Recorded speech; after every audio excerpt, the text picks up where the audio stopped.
नमस्कार, खबर राजस्थान देख रहे हैं आप और मैं हूं आपके साथ गौरव राजवेंद्र। बुलेटिन की शुरुआत करते हैं। देश के प्रधानमंत्री नरेंद्र मोदी के आगमन कार्यक्रम की तैयारियों को लेकर प्रदेश बीजेपी कार्यालय पर बैठक का आयोजन किया गया और बैठक में बीजेपी प्रदेश अध्यक्ष मदन राठौड़, संगठन के पदाधिकारी और संबंधित विभाग के अधिकारी उपस्थित रहे। बता दें कि बीजेपी प्रदेश अध्यक्ष मदन राठौड़ ने बताया कि प्रधानमंत्री नरेंद्र मोदी के स्वागत को लेकर राजस्थान के कोने कोने से लाभार्थी और कार्यकर्ता पधार रहे हैं। कार्यक्रम को भव्य रूप प्रदान करने के लिए अलग अलग कार्यों की जिम्मेदारी अलग अलग पदाधिकारियों को दी गई है। पिछले कई दिनों से कार्यकर्ता उत्साहित होकर तैयारियों में लगे हुए हैं। हमारे लिए ये गर्व की बात है कि बीजेपी सरकार के 1 वर्ष पूर्ण होने पर प्रधानमंत्री नरेंद्र मोदी का राजस्थान वासियों को विभिन्न सौगातें मिलेंगी। और कार्यक्रम संयोजक राजेंद्र राठौड़ ने बताया कि देश के प्रधानमंत्री नरेंद्र मोदी के आगमन कार्यक्रम की तैयारियों के नियमित संगठन के पदाधिकारी और व्यवस्था के निमित्त लगाए गए पदाधिकारियों की संयुक्त बैठक का आयोजन हुआ है।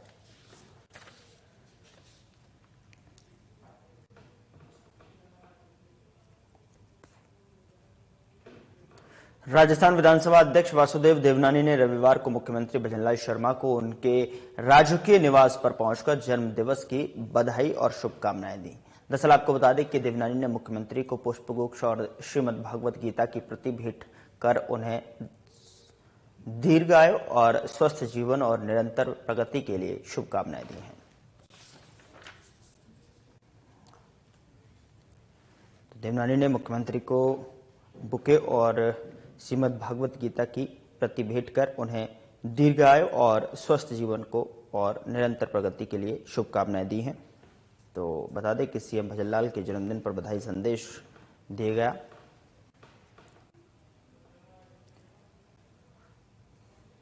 राजस्थान विधानसभा अध्यक्ष वासुदेव देवनानी ने विधानसभा में सोमवार को पूर्व विधानसभा अध्यक्ष नरोत्तम लाल जोशी को उनकी जयंती पर पुष्पांजलि अर्पित की और पूर्व विधानसभा अध्यक्ष नरोत्तम लाल जोशी 31 मार्च 1952 से 25 अप्रैल 1957 तक विधानसभा अध्यक्ष पद पर रहे हैं। और इस मौके पर पूर्व विधायक नवरंग सिंह, विधानसभा के विशिष्ट सचिव भारत भूषण शर्मा, वरिष्ठ उप सचिव पुरुषोत्तम शर्मा और उनके परिवारजन सहित विधानसभा के अधिकारी और कर्मचारियों ने पूर्व विधानसभा अध्यक्ष के चित्र पर पुष्पांजलि अर्पित की।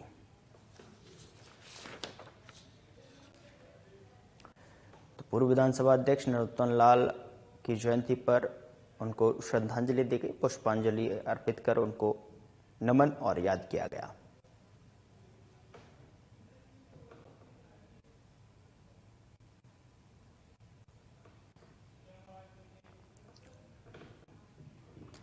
मुख्यमंत्री भजनलाल शर्मा ने जयपुर विकास प्राधिकरण की अटल विहार, गोविंद विहार और पटेल नगर 3 आवासीय योजनाओं और जेडीए की ऑनलाइन नाम हस्तांतरण की ई-साइन सेवा का शुभारंभ किया। इस अवसर पर नगरीय विकास, स्वायत्त शासन और आवासन मंत्री झावर सिंह खर्रा भी उपस्थित थे। और आपको बता दें कि जयपुर विकास आयुक्त आनंदी ने बताया कि जेडीए द्वारा कुल 756 भूखंडों के ऑनलाइन आवेदन आमंत्रित किए जाएंगे, जिनका आवंटन लॉटरी के माध्यम से किया जाएगा। ये योजनाएं गरीब एवं मध्यम वर्ग के आवास का सपना साकार करने की दिशा में एक महत्वपूर्ण कदम है। जेडीसी ने बताया कि अटल विहार आवासीय योजना जोन 12 में कालाबाड़ रोड पर चक पीथावास उर्फ नारी का बास में विकसित की गई है। और इस योजना में 284 भूखंड उपलब्ध हैं और ऑनलाइन आवेदन 18 दिसंबर से 17 जनवरी 2025 तक किए जा सकेंगे।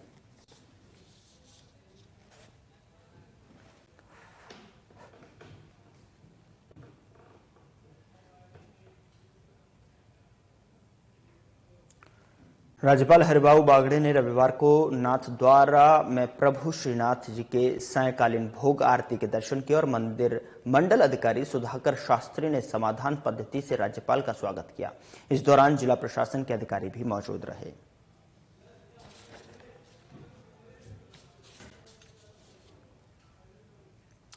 सायंकालीन भोग आरती के दर्शन किए गए हैं और इस दौरान तमाम पदाधिकारी वहां पर मौजूद रहे और जिस तरीके से श्रीनाथ जी के दर्शन हुए, सायंकालीन भोग आरती में भी उन्होंने हिस्सा लिया और दर्शन किए। मंदिर मंडल अधिकारियों ने राज्यपाल का स्वागत किया।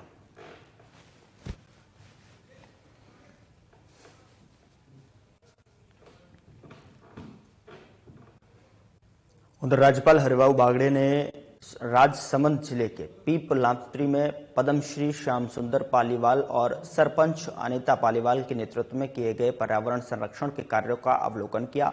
बता दें कि पद्मश्री पालीवाल ने उनकी बेटी की स्मृति में लगे प्रथम पेड़ से दौरे की शुरुआत कर पीपलांत्री में हुए विभिन्न कार्यों के अवगत कराया और पालीवाल ने बताया कि कभी यह बंजर जमीन हुआ करती थी जहां जल स्तर भी काफी नीचे था, लेकिन सामूहिक प्रयासों से आज यहां चारों ओर सुंदर वन दिखाई देता है। बता दें कि महामहिम राज्यपाल ने इस अवसर पर पौधारोपण कर पर्यावरण संरक्षण का संदेश भी दिया। राज्यपाल ने यहां अटल भूजल योजना के तहत स्वीकृत विकास कार्यों का शिलान्यास भी किया। साथ ही आपको बता दें कि बेटी पानी पेड़ गौच भूमि और वन्यजीवों को संरक्षण प्रदान करते हुए ग्रामीण पर्यटन के विकास को बढ़ावा देने के समस्त प्रयासों को सराहा।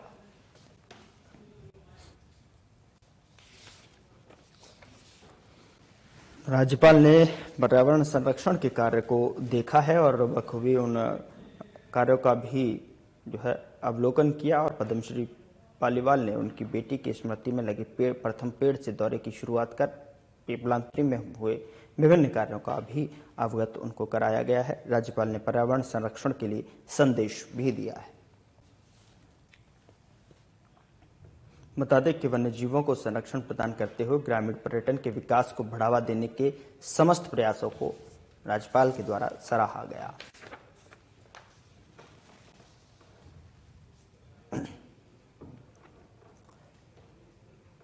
राज्यपाल हरिभाऊ बागड़े ने रविवार को राजसमंद जिला परिषद सभागार में जिला स्तरीय अधिकारियों की समीक्षा बैठक को लेकर केंद्र प्रायोजित योजनाओं की समीक्षा की और इस दौरान उनके साथ विधायक दीप्ति माहेश्वरी और जिला प्रमुख रत्नी देवी जाट मौजूद रहे। राज्यपाल की बैठक में राजसमंद जिला कलेक्टर बाल मुकुंद असाबा ने सर्वप्रथम उनका शाब्दिक स्वागत कर जिले का सामान्य परिचित प्रस्तुत किया। साथ ही आपको बता दें कि जल जीवन मिशन की समीक्षा करते हुए राज्यपाल ने अब तक प्रगति को देखा और जिला कलेक्टर ने बताया कि जिले में 65,942 परिवारों को इस योजना में लाभान्वित किया जा चुका है, जो लक्ष्य 64.75% है और इस पर राज्यपाल ने शेष कार्य भी समयबद्ध ढंग से पूर्ण करने के लिए 100% लोगों के लिए लाभान्वित करने के निर्देश दिए।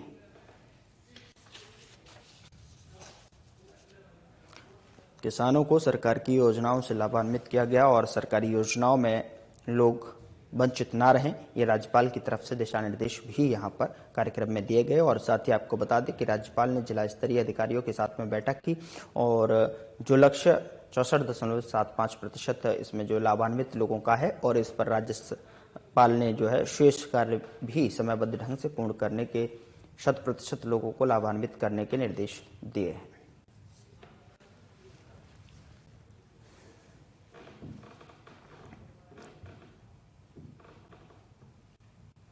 राज्यपाल हरिभाऊ बागड़े ने जनजाति बालिका छात्रावास पलेवा मगरी का निरीक्षण किया और राज्यपाल श्री बागड़े ने विभिन्न कक्षों में जाकर व्यवस्थाओं को देखा। उन्होंने स्मार्ट क्लास सहित विभिन्न सुविधाओं का अवलोकन किया और बालिकाओं से संवाद करते हुए राज्यपाल ने विभिन्न विषयों पर बात की।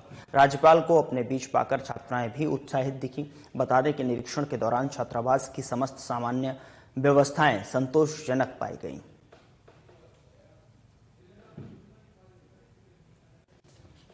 तो जनजाति बालिका छात्रावास में संवाद कार्यक्रम रखा गया, जहां पर राज्यपाल ने बालिकाओं से संवाद किया, जिसकी तस्वीर आपके टेलीविजन स्क्रीन पर। और इस बीच जनजाति बालिका छात्रावास का निरीक्षण करते हुए यहां पर उन्होंने व्यवस्थाओं का जायजा भी लिया और साथ ही राज्यपाल को अपने बीच पाकर छात्राएं भी उत्साहित दिखाई दी।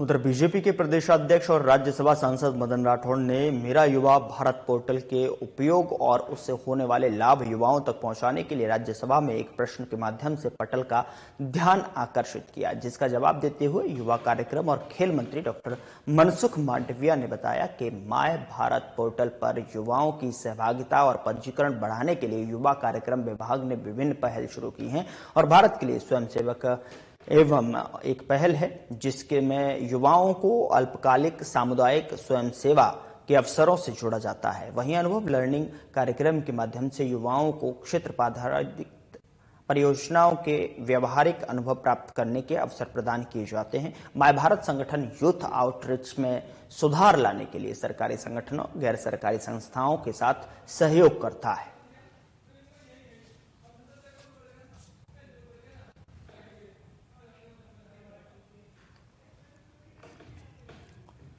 उधर सादुल राजस्थानी रिसर्च इंस्टीट्यूट के तत्वावधान में 2 दिवसीय राजस्थानी भाषा महोत्सव के दूसरे दिन शनिवार को राजकीय सार्वजनिक पुस्तकालय सभागार में डॉक्टर LP तेस्सितोरी अवार्ड समारोह आयोजित किया गया। समारोह के मुख्य अतिथि महाराजा गंगा सिंह विश्वविद्यालय के कुलपति आचार्य मनोज दीक्षित थे। बता दें कि राजस्थानी भाषा महोत्सव के दौरान 2022 के लिए मनीषा आर्य सोनी और डॉक्टर नमामि शंकराचार्य, 2023 के लिए डॉक्टर कृष्णा आचार्य और डॉक्टर गौरी शंकर प्रजापत और वर्ष 2024 के लिए तेस्सितोरी अवार्ड डॉक्टर सत्य प्रकाश आचार्य, डॉक्टर नरेश गोयल को दिए गए। इस अवसर पर आचार्य मनोज दीक्षित ने कहा कि शोध कार्य को बढ़ाना होगा और उन्होंने आह्वान किया कि सादुल राजस्थानी रिसर्च इंस्टीट्यूट शोध कार्य के लिए रिसर्च टॉपिक प्रस्तावित करें।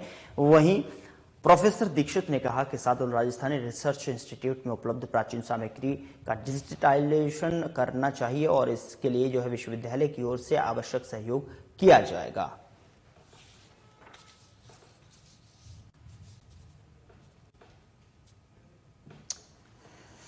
दो दिवसीय राजस्थानी भाषा महोत्सव का संपन्न हुआ है और ऐसे में सादुल राजस्थानी रिसर्च इंस्टीट्यूट में ये आयोजन रखा गया था। राजस्थानी लेखकों और समर्थकों को अवार्ड इसमें दिया गया। साथ ही आपको बता दें कि सादुल राजस्थानी रिसर्च इंस्टीट्यूट में उपलब्ध प्राचीन सामग्री का डिजिटाइजेशन करना चाहिए, ऐसा कार्यक्रम में कहा गया और विश्वविद्यालय की ओर से आवश्यक सहयोग भी प्रदान किया जाएगा।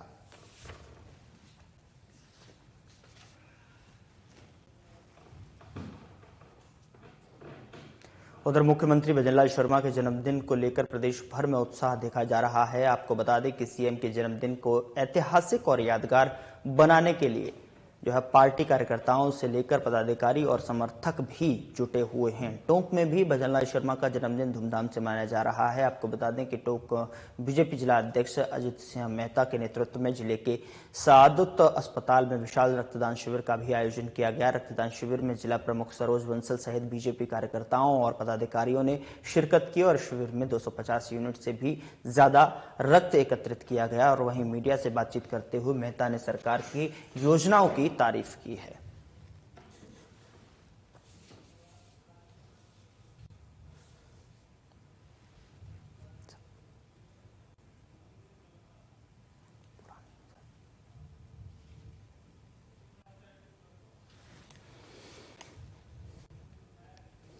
जन्मदिन यहाँ पर मनाया गया। साथ ही आपको बता दें कि जिस तरीके से सीएम को बर्थडे को लेकर कार्यकर्ताओं में उत्साह भी देखा गया और रक्तदान शिविर का भी आयोजन यहाँ पर किया गया, जिसमें आप देख सकते हैं भारी संख्या में जो है युवाओं ने रक्तदान किया और सीएम को बर्थडे की शुभकामनाएं भी दी। राजस्थान के विकास पुरुष, किसानों के मसीहा, गरीबों के मसीहा, मातृशक्ति के हमेशा चिंता करने वाले ऐसे यशस्वी मुख्यमंत्री सम्मानीय भजनलाल जी शर्मा साहब को उनके जन्मदिन की हार्दिक शुभकामनाएं, बधाई। और आज जन्मदिन के उपलक्ष्य में टोंक में ब्लड डोनेशन रक्तदान शिविर का एक आयोजन किया गया। उसके अंदर 250 यूनिट का लक्ष्य लिया था।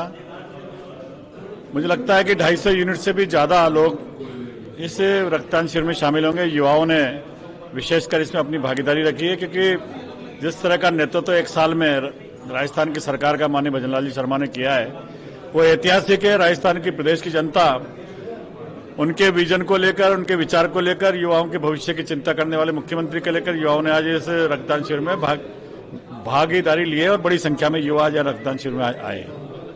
आज माननीय हमारे राजस्थान के यशस्वी मुख्यमंत्री जी का जन्मदिन है। उस अवसर पर सामाजिक कार्य पूरे क्षेत्र में, पूरे जिले में किए जा रहे हैं। रक्तदान शिविर यहाँ चल रहा है और जितने भी गाय को चारा है, स्वेटर वितरण है और भी जो अनेक कार्य, पेड़ वृक्षारोपण कार्यक्रम जगह जगह पे किए जा रहे हैं। सभी मंडलों पे किए जा रहे हैं, ब्लॉक स्तर पे किए जा रहे हैं, जिला मुख्यालय पे किए जा रहे हैं। जो मुख्यमंत्री साहब का जन्मदिन है, मुझे बहुत खुशी हुई है, मुझे बहुत अच्छा लगा है जो मैंने आज ब्लड डोनेशन किया है। कितनी बार ब्लड डोनेट कर चुके हैं? मैं काफी बार कर चुका हूँ, 4-5 बार कर चुका हूँ, लेकिन आज मुझे बहुत अच्छा लग रहा है। कैसे ये प्रेरणा लेके आप ब्लड डोनेट का वो रखते हैं? हम मुख्यमंत्री साहब से ही प्रेरणा लिया है, मुझे बहुत अच्छा लगा है। उधर भारतीय जनता पार्टी के वरिष्ठ नेता और कार्यक्रम के संयोजक राजेंद्र राठौड़ ने कहा कि भारतीय जनता पार्टी की राज्य सरकार ने मुख्यमंत्री भजनलाल शर्मा के नेतृत्व में 1 वर्ष में उत्कर्ष परिणाम दिए हैं। इसके कारण राजस्थान की तस्वीर और तकदीर बदलने के गुणात्मक फैसले हुए हैं और तो ये बताते हैं कि आने वाले 5 वर्षों में राजस्थान $350 बिलियन वाले इकोनॉमी के वाले राज्य के रूप में खड़ा होकर भारत के विकास में महत्वपूर्ण भागीदारी निभाएगा। उन्होंने कहा कि राइजिंग राजस्थान के तहत 35 लाख करोड़ रुपए से ज्यादा के जो MOU साइन हुए हैं उन्हें धरातल पर उतारने का काम राज्य सरकार बड़ी मुस्तैदी से कर रही है। उन्होंने कहा कि 17 दिसंबर से जयपुर के दादिया में होने वाले कार्यक्रम में प्रधानमंत्री नरेंद्र मोदी की उपस्थिति में मध्य प्रदेश और राजस्थान आपसी भागीदारी का नया इतिहास रचेंगे। इस कार्यक्रम में भारतीय जनता पार्टी के प्रदेश की 52,000 बूथों से कार्यकर्ता और केंद्र और राज्य सरकार की योजनाओं के लाभार्थी बड़ी संख्या में पधारेंगे।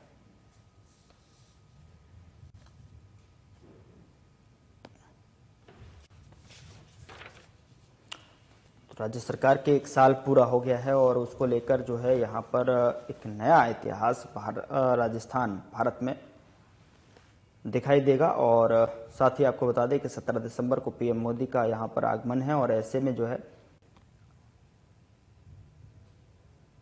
राजस्थान आपसी भागीदारी का नया इतिहास भी रचेगा। साथ ही आपको बता दें कि इस कार्यक्रम में भारतीय जनता पार्टी के प्रदेश की 52,000 बूथों के कार्यकर्ता और केंद्र और राज्य सरकार की योजनाओं के लाभार्थी भी बड़ी संख्या में यहां पर देखने को मिलेंगे।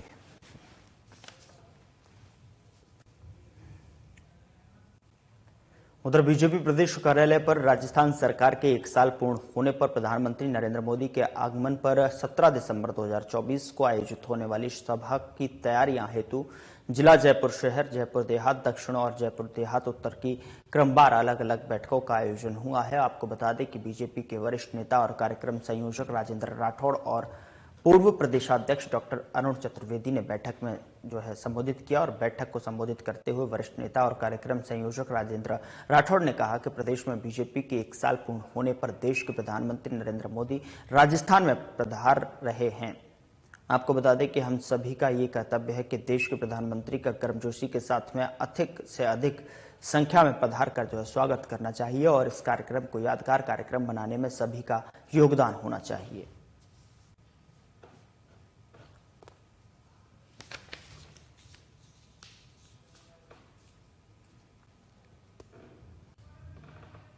उधर दौसा जिला प्रभारी और उद्योग एवं वाणिज्य मंत्री कर्नल राज्यवर्धन राठौड़ ने कहा कि हर वर्ग के उत्थान के लिए प्रतिबद्ध राज्य सरकार प्रदेशवासियों से की गई सभी गारंटियां पूरी करने के लिए तीव्र गति से कार्य कर रही है। प्रदेश में विकास की गति को तेज करने और लोक कल्याण के हित में राज्य सरकार ने पहले ही साल में कई बड़े निर्णय लिए हैं, जिससे कि हर क्षेत्र में खुशहाली परिलक्षित हो रही है। कर्नल राठौड़ को यहां दौसा जिला कलेक्ट्रेट सभागार में वर्तमान राज्य सरकार के 1 साल का कार्यकाल पूर्ण होने के अवसर पर पत्रकारों के साथ वार्ता कर रहे थे। आपको बता दें कि प्रभारी मंत्री कर्नल राठौड़ ने कहा कि प्रधानमंत्री नरेंद्र मोदी की नदी जोड़ो योजना के तहत महत्वाकांक्षी ईस्टर्न राजस्थान कैनाल प्रोजेक्ट का शीघ्र शिलान्यास होगा, जिससे कि प्रदेश के 21 जिलों में पेयजल, सिंचाई और उद्योग के लिए जरूरी पानी की समस्या खत्म हो जाएगी। इससे दौसा जिले के सभी शहरों और गांवों को फायदा मिलेगा और इस योजना पर करीब 1 लाख करोड़ रुपए खर्च होंगे, जिसमें राज्य सरकार को सिर्फ 10% ही वहन करना पड़ेगा। उन्होंने कहा कि मुख्यमंत्री भजनलाल शर्मा के नेतृत्व में राज्य सरकार की निरंतर प्रभावी मॉनिटरिंग की वजह से इसरदा बांध परियोजना का काम अगले साल पूर्ण कर लिया जाएगा, जिससे दौसा जिले के निवासियों को समुचित गुणवत्ता युक्त पर्याप्त पेयजल उपलब्ध हो सकेगा।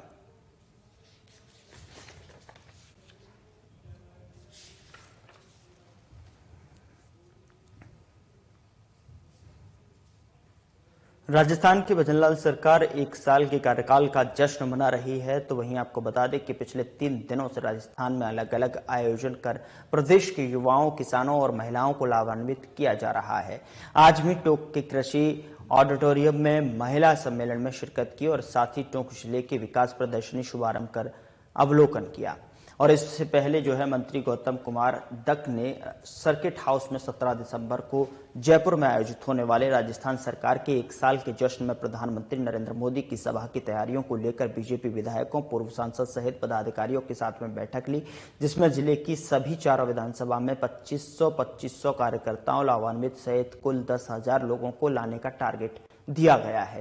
हालांकि मीडिया से बातचीत करते हुए मंत्री तक ने दावा किया कि टोंक जिला जयपुर के नजदीक है, तो यहां से 15 से 20,000 लोग शामिल होंगे।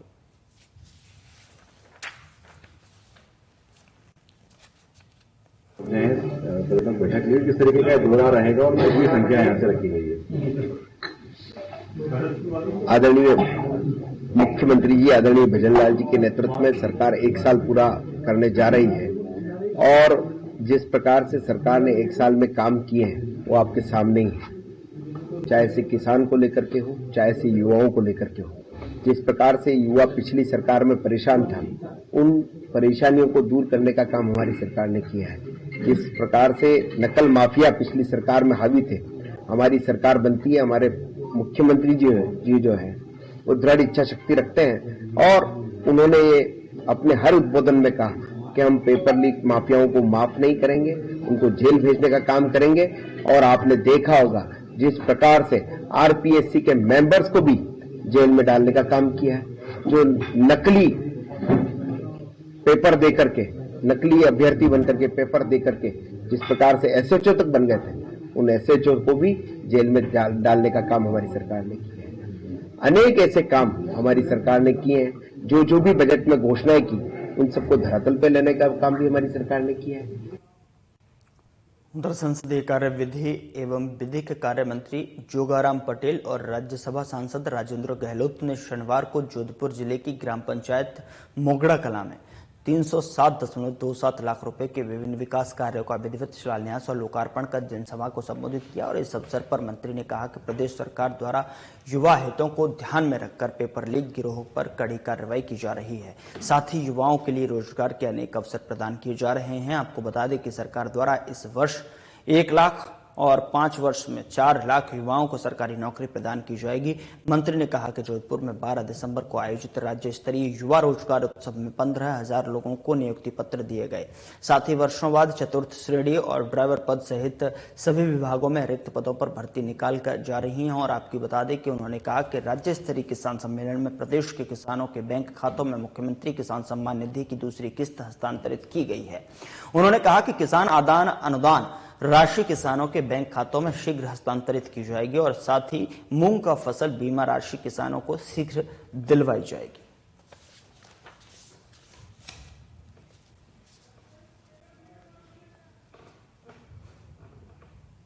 संसदीय कार्य, विधि एवं विधिक कार्य मंत्री जोगाराम पटेल और राज्यसभा सांसद राजेंद्र गहलोत ने जोधपुर जिले के केरू में सार्वजनिक निर्माण विभाग की हनुमान जी का बाड़िया से केरू तक सड़क लागत राशि 20 करोड़ रुपए और केरू सोलाड़ी सड़क से महादेव नगर तक सड़क लागत राशि 96 लाख रुपए के सड़क निर्माण कार्यों का विधिक शिलान्यास किया है। और आपको बता दें कि संसदीय कार्य मंत्री ने कहा कि मुख्यमंत्री भजनलाल शर्मा के नेतृत्व में प्रदेश सरकार सड़क तंत्र के सुदृढ़ीकरण एवं अवसंरचनात्मक विकास के लिए कटिबद्ध होकर कार्य कर रही है। उन्होंने कहा कि प्राथमिकता के आधार पर क्रमिक रूप से क्षेत्र की सभी सड़कों का निर्माण करवाया जाएगा।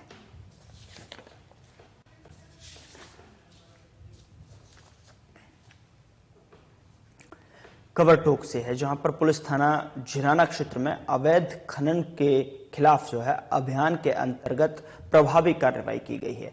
दरअसल आपको बता दें कि झिराना थाना अधिकारी हरिमन ने बताया कि अवैध खनन के खिलाफ जो है कार्रवाई करते हुए जमाली से नानेर की तरफ एक ट्रैक्टर ट्रॉली में बजरी ले जाते हुए जाप्ता की मदद से रुकवाने की कोशिश की, लेकिन ट्रैक्टर चालक ने पीछे लगी ट्रॉली का डंपर ऊपर कर कुछ बजरी को बिखेरते हुए ग्राम नानेरा होता हुआ झिराना रोड पर भगा ले गया, जिसको ग्राम बीजवाड़ मोड़ पर उक्त ट्रैक्टर ट्रॉली चालक को रुकवाकर चेक किया गया तो ट्रैक्टर की ट्रॉली में करीब 1 टन बजरी भरी हुई होने पर मौके पर जब्ती की कार्रवाई कर ट्रैक्टर चालक रमेश उर्फ शेखर को गिरफ्तार कर लिया गया है। फिलहाल पुलिस आगे की कार्रवाई में जुटी हुई है।